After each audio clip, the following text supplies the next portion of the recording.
Hey guys, Stanley C here. So today I have a new episode for you guys. It's a different kind of episode. It will feature not one, not two, but three people, including yours truly. And we're going to be talking about music, journalism, editing. These are my co-editors for a music publication we run together on Medium. And the publication is called Music for Thought. It was started in September 2024 by yours truly and a few other fantastic writers on Medium. The purpose of the pod is to go over the actual crux of the music publication and what we do. So, Music for Thought, it's about music discovery, the globalization of music, and understanding emerging music trends. My co-editors are Kiana and Hannah, so you'll be hearing from them today.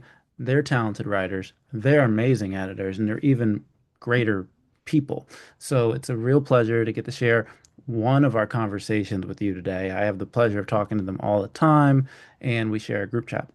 In today's episode, we're going to talk about the publication and our experience running a music publication on Medium with over 2 dozen writers and 450 followers just in our pub. We also walk through our experiences on Medium and what we love about editing on the platform. Of course, we dive into specific pieces and keys to success when it comes to writing for us and for a wider music community. I hope you enjoy the episode. Take care. Hello, hello, everyone. Welcome to the If Ever You're Listening podcast. We are in a slightly different zone today. As you see, we have three of us rather than two. And this is not going to be a typical interview where I talk to artists or people in the music industry about their careers and the industry, but rather we're going to talk about a publication I work with on Medium called Music for Thought. And I am joined by my fantastic editorial team, Hannah and Kiana, who have been the best teammates like you could ask for.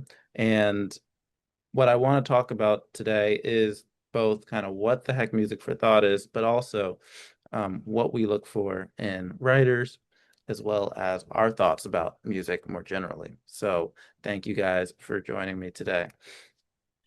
Thank you. Thanks. So let's start from the beginning. I want to introduce ourselves, maybe less myself. I want actually people to understand who both of you are. So very high level, kind of what brought you to Medium, like, and why do you love to write? We'll start with Hannah. Okay, so I've always wanted to become an author already when I was a very small child, but writing is a really intimidating thing to do. And I kind of stumbled upon Zulia Rain's YouTube channel when I was looking for different tips for writing and how to get started. And she kind of guided me towards Medium. And on Medium is where I found a platform to write about music specifically because I didn't have the time anymore to play so much piano, and suddenly writing about playing was my new thing. Yeah. And I really thrive from that. Fantastic. And Kiana?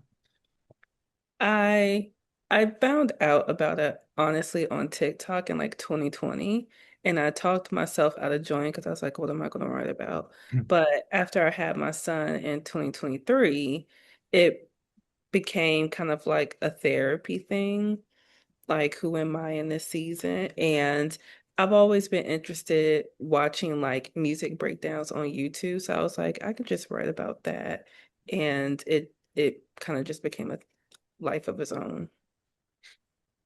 And not only are they great writers to the listener right now, but they're fantastic editors. So I think it's good because they're almost like player coaches where they know how to play the game, but they also are great coaches for our writers. Um, for me, I don't know when I really started at Medium. I've known about it for years. I think like early 2010s, I think I had an account, but I didn't really write on there. And then over the years, I dabbled. 2017, I had a phase. 2018, I had a phase, but it wasn't until the pandemic in 2019, summer of 2019, is when I started taking it more seriously and posting at least once a week or every 2 weeks, and I haven't let go. of kind of the gears since. So I love Medium, always been writing about music. Will throw in myself from time to time, but it's one of my favorite places to really write and learn and build community with people. So thank you guys for sharing. So now that we know kind of where you came from to join Medium, what is Music for Thought? So for the listener, Music for Thought is a music publication that focuses on music discovery. And so a lot of our pieces are about people discovering music via travel or a specific artist that they like, and they're from that artist they talk about an album or maybe a concert experience, or they're connecting it to their culture. So it's about music discovery, but it's also about kind of in the context of the globalization of music and the multicultural aspects of music in today's age, because music is changing drastically. The music industry um, is rapidly kind of integrating into itself. No longer are there silos in different countries, but the countries in and of themselves, because artists are exposed to all these different music genres through streaming, it kind of levels everything out. So then, like the artist in Florida is listening to artists in South Africa, who's listening to artists in Germany. So each artist in those countries are kind of mixed in terms of their influences. Therefore, their music is different. And this is very shocking, I think, for older listeners or more traditional music fans who kind of don't understand what is going on, or like the lines are not as clear. So I was really excited to start a publication that kind of tackles that head on and embraces that. And so our writers are really, really great at breaking down the nuances in a very accessible way. For for our for our panel today, I'm just going to start calling us a panel. Um, what is the most exciting thing you kind of have to say about editing for Music for Thought? We're going to start with Kiana. Um, I would honestly say that I feel like because nowadays I don't get to like write as much as I used to, it keeps me connected. Medium is a very easy way to build a community. And so still being able to be a part of it via editing and being able to help people in those early stages where I was just kind of roughing and toughing it back when I started is pretty cool. So yeah. I 100% agree. I think for me, it's night and day, the difference between writing outside of a publication and then writing with the publication. The community makes it feel like you always have somebody to talk to when you go on Medium, rather before it felt like you were kind of talking to yourself in a long cave, and you prayed somebody was on the other side of the cave. But it's almost guaranteed now that somebody, at a minimum, I know you two will see it. And that in of itself is kind of like nervous, because I'm like, don't write anything too stupid, but it's also exciting because you have people that are excited to see your stuff.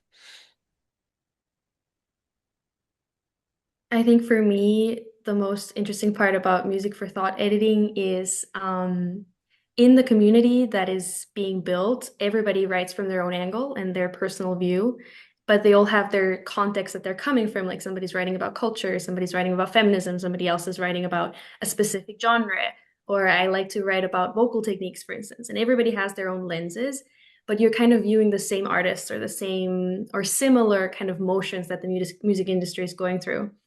And sometimes I notice myself, I will see a new article and I will think that, oh, this is a thought I've already had, but I didn't dare say it because my angle was kind of lacking. My angle didn't cover what this new author could provide for me. So sometimes I find myself while I'm editing, I'm inspired to go and review my own thoughts or review actually something that I've already written because it's kind of bouncing off one another.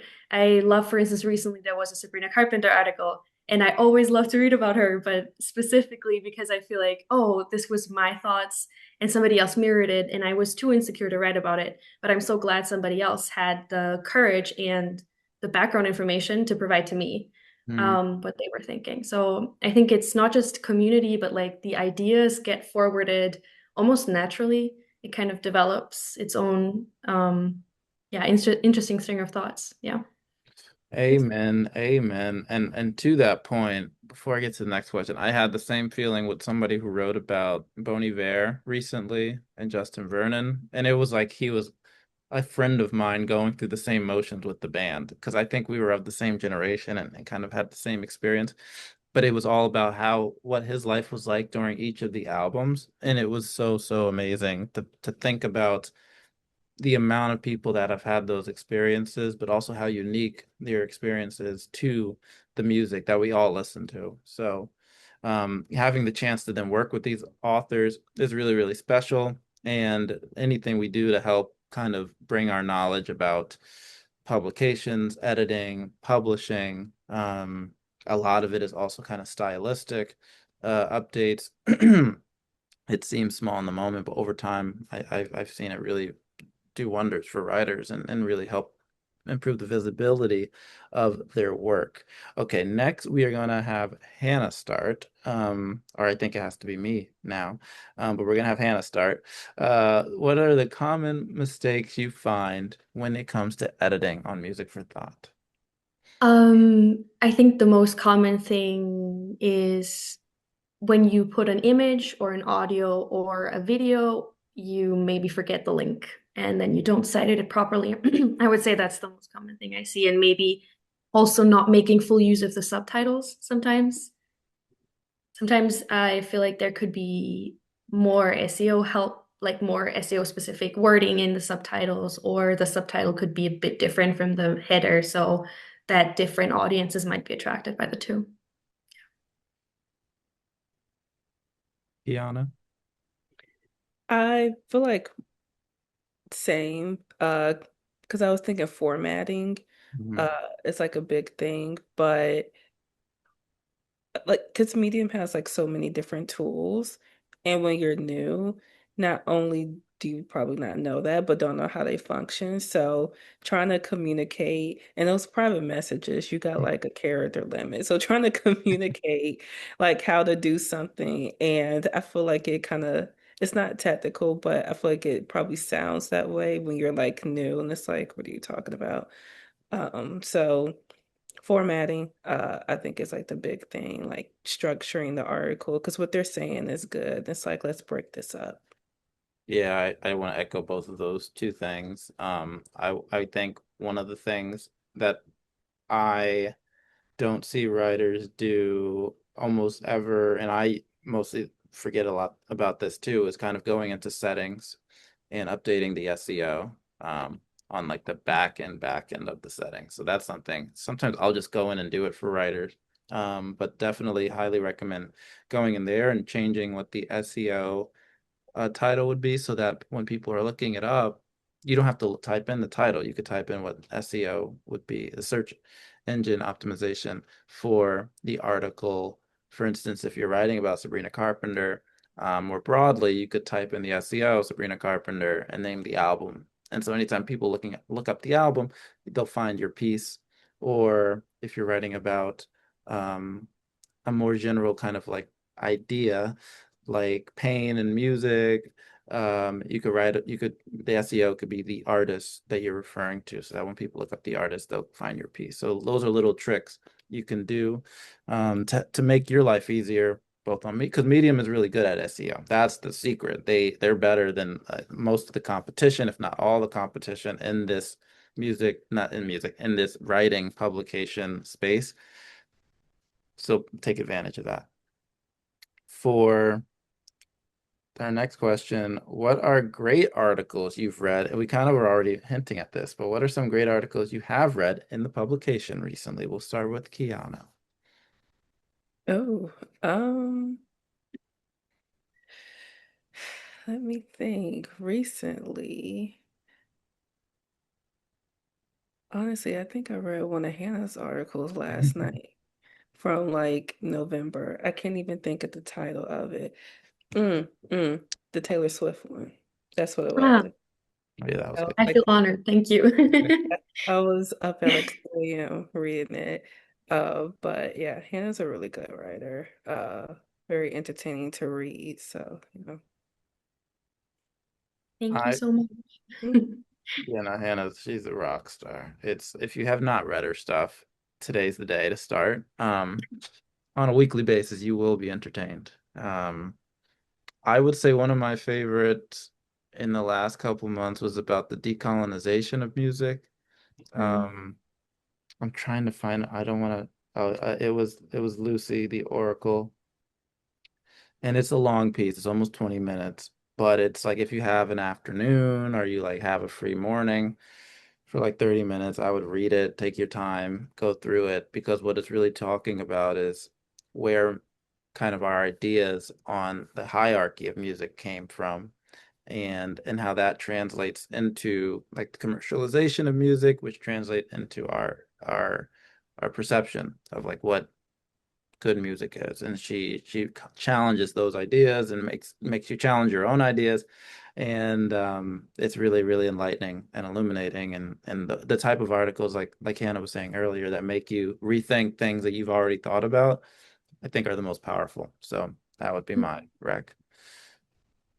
I'm reminded of one of your articles, but I don't recall the title. I think it was also something about decolonization of music, and then you linked a certain video in there that took an hour to watch, and I found myself actually watching the whole video, which I don't usually have that much time to watch it, but it was so engaging about Arabian music and something that I'd never heard about. So that was really, really yeah, something that I learned out of the blue that I would have never ever had access to otherwise. And I think most recently, the articles that I pick up a lot are the Ethiopian jazz Hmm. articles.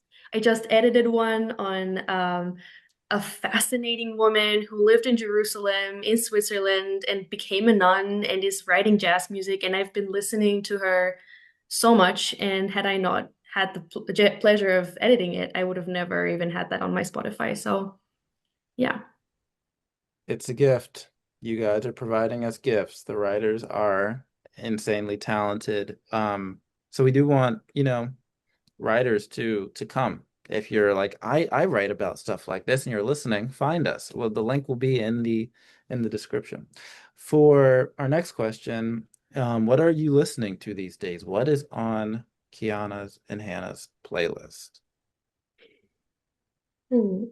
Um, I have a lot of Taiwanese pop at the moment because I'm returning to Taiwan soon and I'm trying to brush up on my Mandarin. And also a lot of Wicked because I recently got to see the musical and I'm trying to dive deeper in like vocal analysis of different characters across different musicals. And I'm now looking into German musicals and I'm belting everywhere where I get the chance to just try which vocal register this falls into. And it's very fun to think about how I'll write about this too. So that's what I'm listening to. Love that. Kiana. Um, R&B is still my number one genre. So Flo's album, it came out late 2024, but they're Grammy nominated for it. Yeah. But I think it's called Access to All Areas. They put out another deluxe, so it got some extra songs, and that's been my obsession. Um, I went down Janet Jackson's discography. That's something I've like I guess it's became a thing like once a month. Because when I was growing up, like there was like this phase in the 2010s when streaming really took off. I didn't listen to full albums. I just listened to kind of songs here and there. So now that I'm back to listening to full albums, I will go back to people's past work and be like, so why was this such a pioneering album? So I listened to her Velvet Rope album and I was like, okay, I get it now. I didn't get it before, but I get it now. Um, and this Indonesian, I think, group called Gaudive, I think they're still pretty new, but their song Teach Me How to Love, I'm probably gonna write an article on it, maybe if I get the chance to, but that's been my obsession song right now. This is breaking news. If Kiana is back on the writing board, just so you Woo! guys know, this is huge. So we're gonna hold her to it now. No, that's amazing. I do not know that Indonesian artist, so I will definitely check them out. And and I was listening to Velvet Rope the other day. It's insane. It's like Janet Jackson finds neo soul and then like takes over the genre because it's so freaking different from like what she was doing before that with Rhythm Nation. And I could go same on a rabbit hole with that whole movement and how Janet was so big with that. For me, I really been enjoying Elijah Blake, this R&B singer. He released an album couple days ago, which I'm obsessed with. This band named Geese. They're getting a lot of love right now. They're like a punk band, and I was like, oh, like, how could we make punk interesting? They're probably not that interesting, but they're like freaking awesome. So they do really good modern punk. And then this singer, August Pontier, I'm probably pronouncing her last name wrong, but she is a new pop artist. Kind of, she's been around for a little bit, but only with EP. So she's dropping her debut this year. So I'm like trying to shout her name out because I think she's going to be really important in music this year. Really, really enjoyed. I've been listening to all of her EPs up to this point, and they're really special. And she's really good at like combining emotional honesty with pop in a way that it's hard to do when the music is so loud and like the production is so pristine. But you can still, it's like similar to what Chappelle Roan did or what Sabrina Carpenter did, which is hard, people I don't think understand how hard that is to pull off. So awesome. For our next question, we're going to put on our AI caps, artificial intelligence. Generally, what are your thoughts about AI music? Do you see it as like a complement to artists, a competitor, a tool? Like what are your general thoughts? We'll start with Kiana this time. Um, I think it's good for small businesses. Like if you're wanting to kind of get creative and you have like a small team, or maybe you're a team of one. So being able to use AI to streamline what would take a whole production team for a bigger company is cool. I don't like it when big corporations use it. Like Timbaland having an AI artist, not to call him out specifically, but I didn't like because I feel like there's plenty of artists everywhere, and the sound also, it's like it's blending multiple people's voices, and so I feel like you lose the uniqueness of what it means to discover a small artist and kind of build them up through artist development. Mm. That, yeah, I think that's a really good point. The only thing I would add is for small artists, if you do find yourself spending too much time making songs or you're not as you're not as proficient in production or engineering, it could be a good kind of process to help with that in the short term as you're growing. But then like you do want to become good at these things, not like yourself personally, so that you could be a more complete artist. But yeah, I see it as a tool. I think the negatives, I think Kiana pointed out. The only additional tool I could point out is using it to help with the song making process, specifically like the engineering process. I've seen that work in really helpful ways. But when you start to dip into kind of the audio, I mean the vocals, the instruments, that's when it gets complicated and not as that a slip there's a slippery slope there. So those are the things like for artists to kind of keep an eye out for. Hannah, what are your thoughts? As somebody who really appreciates a jazz bar and improvisations and in the moment music, I initially had not a very high opinion of AI music, but I recently made a really great discovery that actually changed my mind a little bit because I saw a traditional music a production in Korea, and traditional music in Korea, especially with the Korean harp, is kind of dying out. Not many people are performing it right now. Mm. But there's some AI technicians who are right now pairing on stage AI performances with these traditional Korean music performances, and the AI is kind of in the moment providing the background sounds to the harp, which has two amazing benefits because first of all, new crowds are being drawn. Young people are going there because it's an AI performance. It's being fostered by the government because they want this technology and like tradition mixture.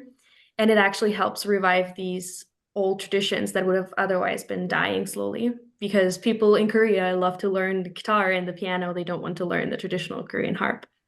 So yeah, that's been something recently where I've thought to myself, there is like positive outcomes of it, and if it can actually help us to maintain older traditions and traditional cultural music and maybe revive something that was almost dead, then I think there's definitely a point of using it. Especially I like the aspect of AI in the moment creating the music because it made it individual. I have no idea how the technical part of it works. That's not, I didn't understand, but I was amazed by what happened on stage. It was really exciting to watch. Yeah. That's outstanding. That's outstanding. So it's complicated, folks. There are benefits to AI, but there are also challenges to AI that could hurt the music industry. So we have to look at it fully. Um, which is a good transition to our next question. Kind of Hannah queued that up well. Is what is your most memorable concert experience? So Mm. I will start and let you guys think about yours for a little bit. I've been lucky to like have random things happen at concerts. Like I saw Lainey Wilson a couple months ago for my birthday at Madison Square Garden. This country artist was very excited, and then I sat in the wrong row, and I was in the wrong row for like 30 minutes. But it turned out that was the like the media row. And so I was accidentally talking with people in media who were invited to like an after party, and then they invited me to the after party for the concert. So that was probably in the last 6 months my most memorable concert experience. But like all time, it may be like different stadium shows. Like I saw Beyonce's Renaissance, which I really liked, and what's his name? I saw Morgan Wallen in a stadium a couple years ago. Thought that was super cool. And when I'm able to be in a concert and I forget I'm physically at a concert, I'm just like air and I'm like in the songs. That's what I'm looking for in a show. And those three shows I was able to pull that off. For next, I think we'll go to Kiana next.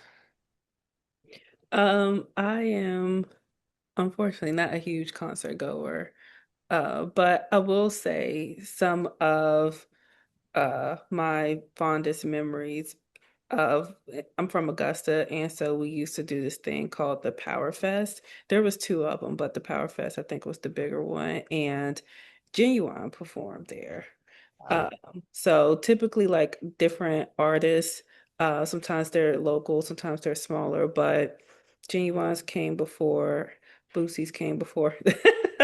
So it was a great experience because you get to kind of like sit in, watch a performance, and then walk around. There's food, there's a car show, there's a bunch of different types of events. So that's it's been probably 15 years, but that was yeah. Oh wow. Yeah, about Do they 15, do they 15 ago. sorry, do they still do the concert, the festival? I don't know if it's still going on. I haven't lived in Augusta in about 10 years, but um they might probably.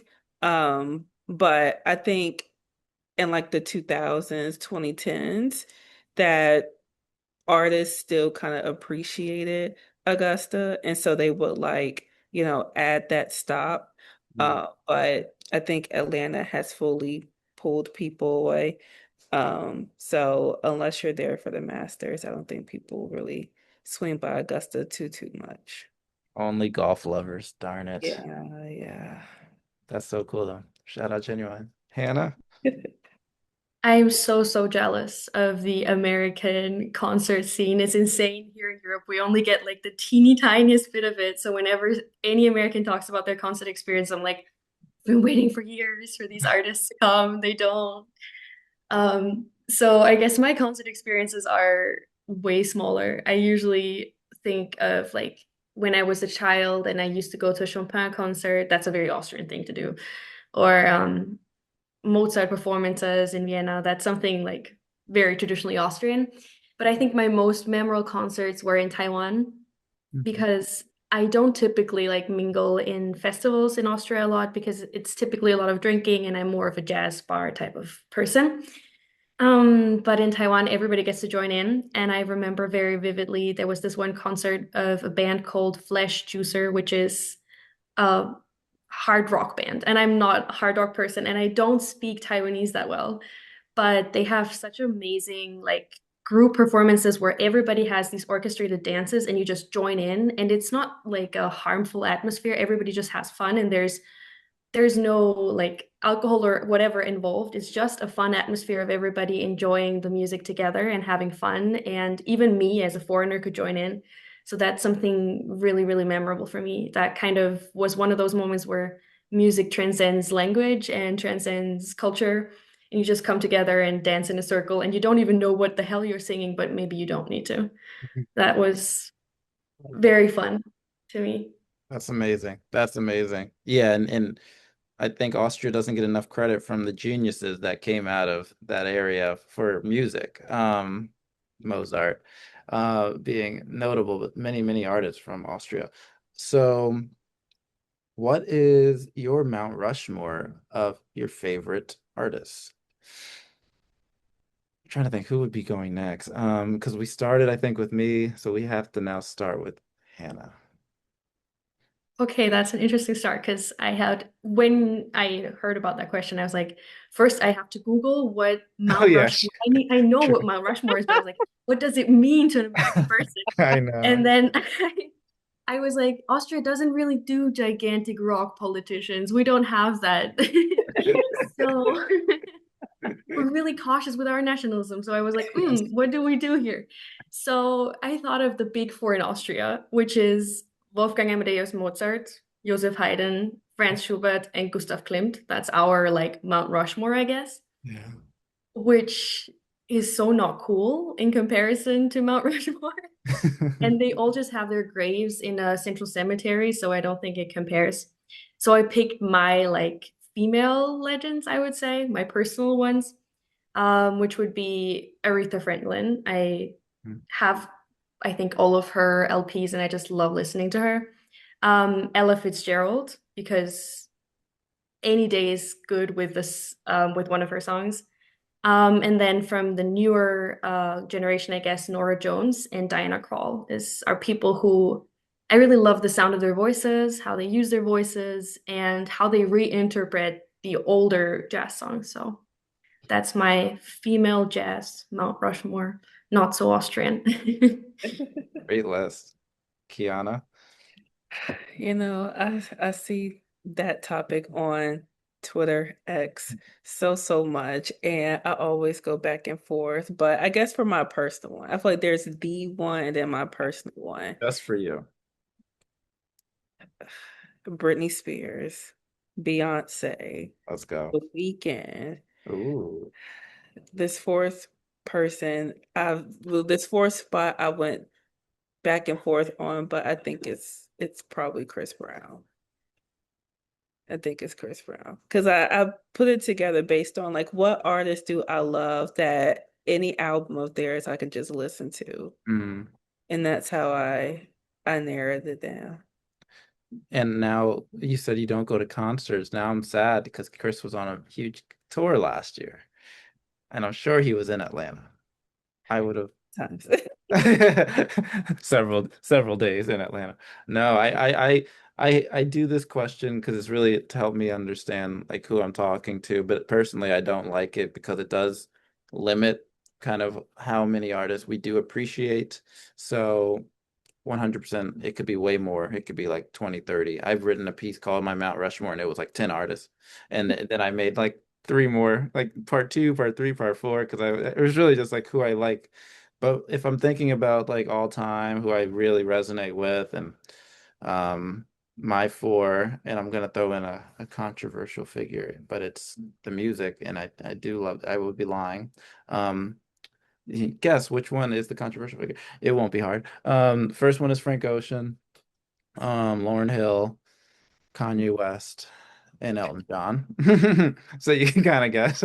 But those artists, they've they helped me kind of just understand the world. Like they were helpful in my progression as a from a teenager to an adult.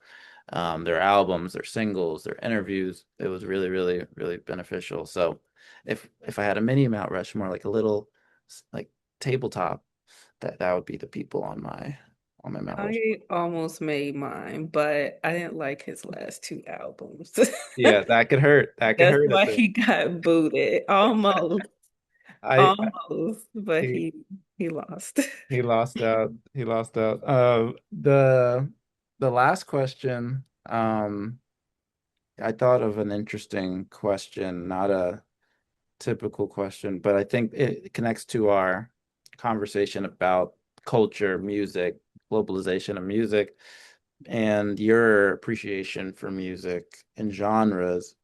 And maybe it could be like an ending eye opener for the listener, which is, are there any genres or music scenes you feel the industry still undervalues or misunderstands, and why? So I think Kiana and or Hannah answered Mount Rushmore first. So we're gonna have Kiana start this one. R&B music. I I will forever fight for the genre. And I think, not even I think, it's still undervalued, misrepresented because I still feel like because its origins was R&B, it's just simply Black people singing. I feel like a lot of old structures still pull from that.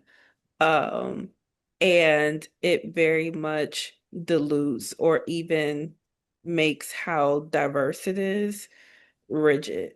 Um, so I think there's space for genre blending. I think there's, a lot of variety you can do, but I feel like because it still gets reduced down to is the Black person, are they singing? Then it's R&B. It kind of loses the essence of what it means to actually be R&B music. You're you're kind of given a good like a precursor. I am sneak peek. I will be releasing an article in the next week or so about R&B. And it's about I'm like Kiana's written a lot of great articles about R&B in the past, so definitely I was reading some of those for source material, but also just like there's a thing happening this past year with R&B with Leon Thomas and Kehlani, and a lot of these artists have been around, but they're getting like new energy and new support. And I'm trying to investigate what's going on. And then I ran into the question Kiana's bringing up, which is if R&B is black music, popular black music, the original kind of definition of it, why do we kind of see it in this one vein? Why can't we see like a more creative artist also as R&B and challenging kind of that perception? Because then R&B wouldn't be seen as kind of this like traditional like sing-songy type of genre. It's actually a very malleable, fluid genre, and it could be seen just as kind of prolific as rock or hip hop or EDM, which a lot of subgenres we fit into there. But the second R&B artist experiments, we kind of take them out, and they're like, and they a lot of times don't want to be called R&B, which I think is a very interesting thing to investigate. So all to say, 100% agree. To throw in another genre or scene. I think this it may be undervalued for now, but it's like growing. But I'm a piano, the South African genre. It's this. I've written about this a couple years ago. I thought it was going to explode. It kind of did, and then it went away again. It's kind of house music for South Africans, mixing like traditional South African rhythms with house music, and it creates this really, really cool lounge, um, relaxed sound. So if you're interested in new instrumental music, highly recommend I'm a Piano. And to close us out, Hannah. I feel like if you had asked me that question half a year ago before September, I would have probably said like young jazz and then pointed to Leve. But now Mhm. that Leve's new album is out, Olivia Dean has come out with her new album. Ray is on the rage with it. I'm so happy that jazz is back, but it's definitely not undervalued and misunderstood anymore. Wow. So I thought a different mention that I wanted to give is Taiwanese pop because Mhm. it's very niche and at the same time it's been around for a long, long time. It often gets thrown into the same pot with Mando pop, which yes, technically it's a lot of Mandarin songs, but there's a lot of Taiwanese songs too and different dialects as well. So there's a lot to explore in terms of language in and of itself. And it's so different from other Asian pop genres. Like K-pop is having a huge moment at the moment, and with K-pop Demon Hunters and the whole discussion around is K-pop even K-pop anymore because there's so much English in it. So I think Asian pop is seeing a raise, but not Taiwanese pop specifically. People are kind of looking over it, and there's a wave of Chinese media in general right now globally, and people are recognizing it, but I feel like little attention is given to the individuals that are like the individual groups that are within the Chinese society. It's not just China and it's not just Singapore and it's not just Korea and maybe Japan. There's Taiwan, there's Hokkien accents, there's Taiwanese, there's a lot of different shades. And I think the great thing about Taiwanese pop and why it's being so overlooked is that it's more about creative freedom than maybe K-pop is. K-pop is very well defined, it's very structured. But to say something is Taiwanese pop, you can't hear it immediately, maybe because it has a lot of freedom and a lot of poets are actually writing Taiwanese pop, which I find very interesting. So yeah, I would really hope that they get more recognition internationally because they have amazing voices and they have great artists that have been around for decades at this point, and they have never ever gotten any recognition. They do get recognition in maybe Singapore or Malaysia or Vietnam, but not outside of it. And I think it's really sad because basically their amount of creativity and freedom is what doesn't it doesn't give them the opportunity to shine internationally. Because if they were as clear cut as K-pop, maybe they would. Yeah, it's kind of a sad thing for me to see living in Taiwan, and I see all these great free concerts and amazing artists, and they have such amazing albums that you can't hear anywhere else, but it's not definable, and so internationally it doesn't have a market. I'm start that's so interesting. I'm starting to see more Mando pop artists get like publicity in the West, and even like I've seen a couple book venues even in like New York, tri-state area, and I'm like, okay, I see that might be the next wave. It's like you're seeing a lot Mm. of Chinese artists, but I don't see a lot of Taiwanese artists or even Cantonese artists. So there is 100%. I think that's going to be the next challenge for because before K-pop, they were getting outshined by J-pop, and Yeah. they had a wave in the early 2000s, but now we're starting to see K-pop crush. We've been seeing K-pop crush, but now we're seeing Mando pop crush, but now Taiwanese is like, I'm right here. I've been doing this too. Yeah. So There, there's a bit of a problem with sensitivity in terms of language because with Korean pop and J-pop, it was so much easier because it's yeah, clear cut. The language is basically the defining criterion. yep. Yeah. So cool. I would love an article from both of you about these topics. No pressure.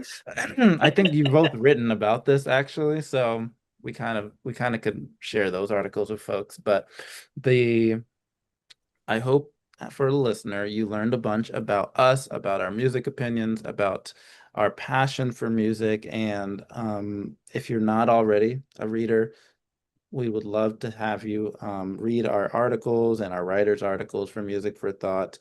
Yeah, I think 2026 is the year for Music for Thought, and it's really going to grow. And we're super, super excited and energized by the activity that's going on in the publication. And I want to thank Kiana and Hannah for joining me on the If Ever You're Listening podcast. And, we hope to see you in our publication very, very soon.